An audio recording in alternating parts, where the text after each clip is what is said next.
It's been 10 years, but I can still remember the day he left like it was yesterday. That morning, I woke up to find him gone. He'd walked out of our lives, leaving behind his 3-year-old son, Adam, for me to care for. I took on the role wholeheartedly, unaware he'd return one day to cause problems. When Stanley was 30 and I was 28, he suddenly left me. He left no note or explanation, just an empty closet and silence that stretched through our tiny apartment like a bad omen. I knew Daddy was gonna go, Adam had confessed emotionally, his small voice trembling. He said he had to, but that he'd come back one day. I stared at that little boy, his big brown eyes searching mine for answers I didn't have. I wasn't his biological mother, just a woman who had loved his father and, by extension, loved him too. But love wasn't enough to prepare me for the battle that followed. Child Services wanted to take him away, arguing that I wasn't family, especially since I wasn't married to Stanley and therefore had no legal claim. But I wasn't about to let them. I fought tooth and nail, adoption papers, background checks, countless home visits. And after months of sleepless nights, with his father not contesting anything, Adam was mine. We built a life together, just the two of us. I watched him grow from a curious toddler into a bright, funny 13-year-old who loved baseball and had a knack for fixing anything with wires. I never regretted taking him in, not for a second. And then yesterday happened. When the doorbell rang, I had been in the middle of making dinner. I expected a package, maybe a neighbor, but instead, there he was, Adam's father. The man who disappeared without a word 10 years ago. Adam hadn't been wrong. His father had finally returned. But he wasn't alone. Beside him stood a man in a pressed suit, leather briefcase in hand, his face set in an expression I didn't like.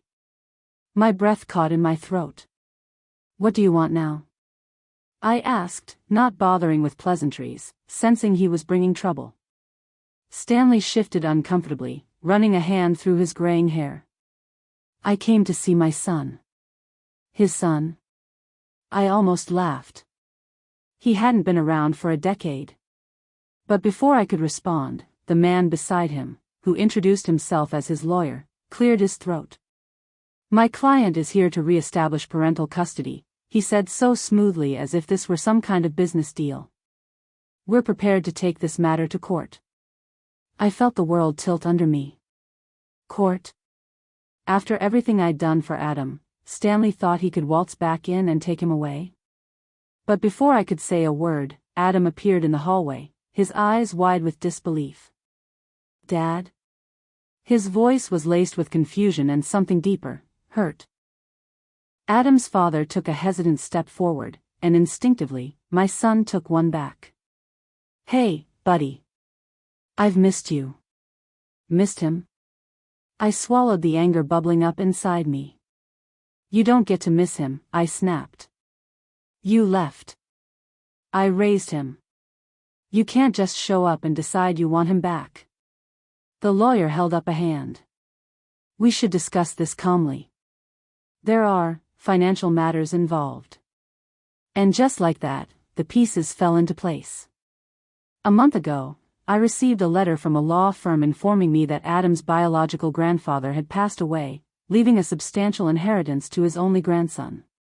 It hadn't seemed like much more than legal formalities at the time, but now, seeing Stanley standing in front of me, I realized he knew. He was here for the money. I glanced at Adam, who stood frozen, his jaw clenched. "Mom," he said quietly, "do I have to talk to him?" I squeezed his shoulder. "Not if you don't want to. Go to your room, I'll be there in a bit." The lawyer didn't miss a beat as Adam took his leave, giving one last look over his shoulder to ensure he wasn't dreaming. "You don't have to make any decisions now, but if we don't hear from you, we'll see you in court." The weeks leading up to the hearing were a nightmare. My lawyer, Emily, worked tirelessly to build our case, digging further into Stanley's sudden reappearance. As it turned out, he'd racked up a pile of debt, and once news of the inheritance reached him, he decided to make his triumphant return. I sat across from Emily in her office the day before the trial. Does he even stand a chance? I asked, worry creeping into my voice. My lawyer pursed her lips. It all depends on Adam, she said. At his age, the judge will consider his wishes. But we have to be prepared for anything. It also helps, obviously not for Adam, that his mother is no longer with us, or Stanley could have gotten her to vouch for him. The thought of my son being forced to choose broke my heart. Court was the only place where I could legally fight Stanley and hopefully win. On the day of our hearing, I noticed how the courtroom was cold and sterile. The weight of 10 years pressed down on me as I faced the man I once thought I'd marry. He looked uncomfortable in his cheap suit, fidgeting as the judge entered and called the hearing to order. My ex's lawyer spoke first, painting a picture of a loving father who had made mistakes but was now ready to step up. He talked about how every child deserved a chance to know their biological parent. He made it sound so noble, so reasonable, I almost laughed. When her turn came, Emily stood confidently. Your Honor, my client has been Adam's sole caregiver for the past 10 years. She has provided him with stability, love, and support. His father abandoned him without a trace, no calls, no letters.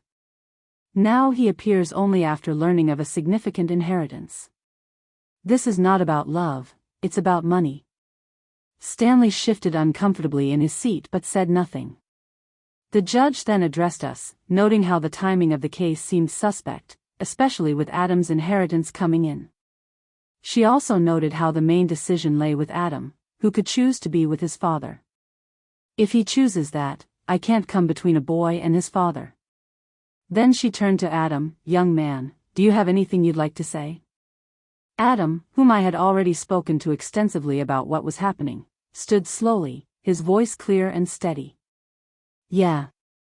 I do.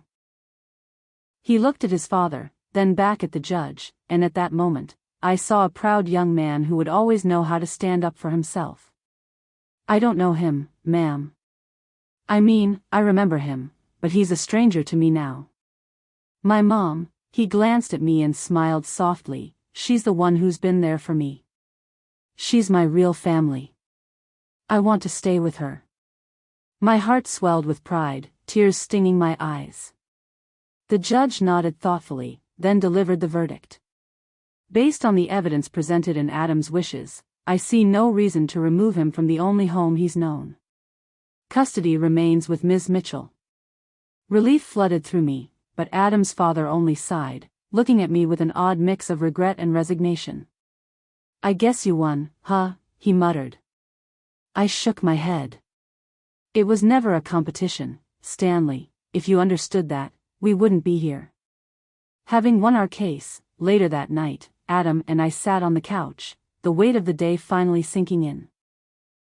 I didn't think it'd be that easy, he said. It wasn't easy, I replied, ruffling his hair.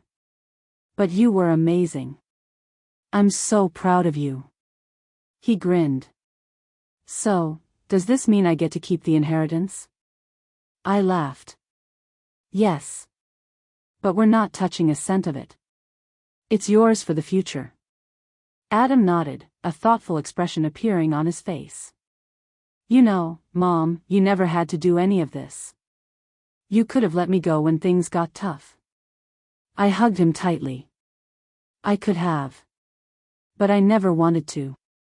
He smiled happily. I love you, Mom, thanks for loving me too. Always, my baby, always.